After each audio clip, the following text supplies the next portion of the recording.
To the gal I've learned to love for years, were you able to taste the fanfare I spent writing up until the night I met you on my kiss?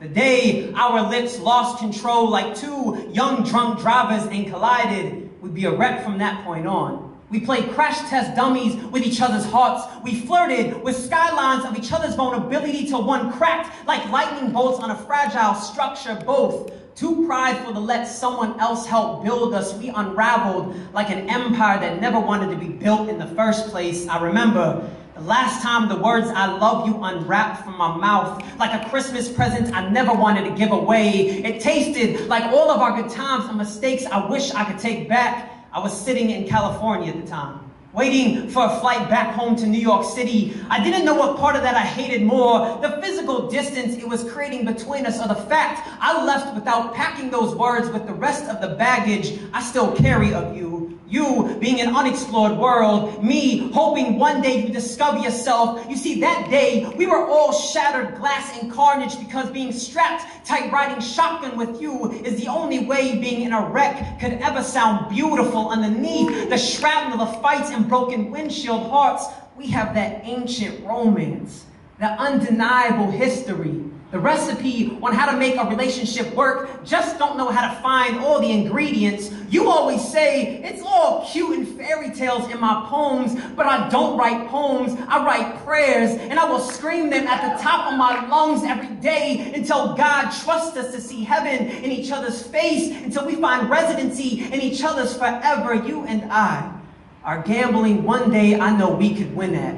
You see, numbers was never an issue for me. If you were in front of me at this very moment, I would tell you 8, 22, 24, 37, 42, and a mega number 3. You see, these were the numbers you always chose when playing the lotto. I memorized them to show you you were always my winning tickets. I want my lips to step across your Brooklyn Bridge of a spine and not be a walk they forget. I want to write my love's will in your skin so you know if I were to die today, I gave you all of me.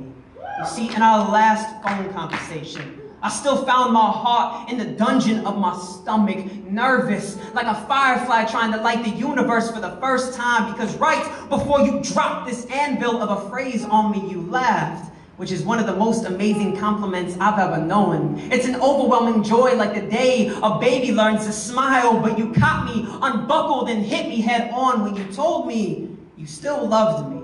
I became silent like my throat was no longer a fire escape for words to climb out of. You disabled my jaws of life in a moment I had been waiting for. You see, there is never a wrong moment to love someone, just all the wrong moments to be in love with someone. And you were always in love with the idea that I was your safety net to catch you when let go from the hands of a man who never wanted to hold on to you in the first place because of you. I've had to convince people for years that I am not a love poet, just a writer who's written 1,000 love poems about you because you never gave me the chance to love you 1,000 different ways. And then you asked me, do I find it selfish that I share your story with crowds of people I would never know?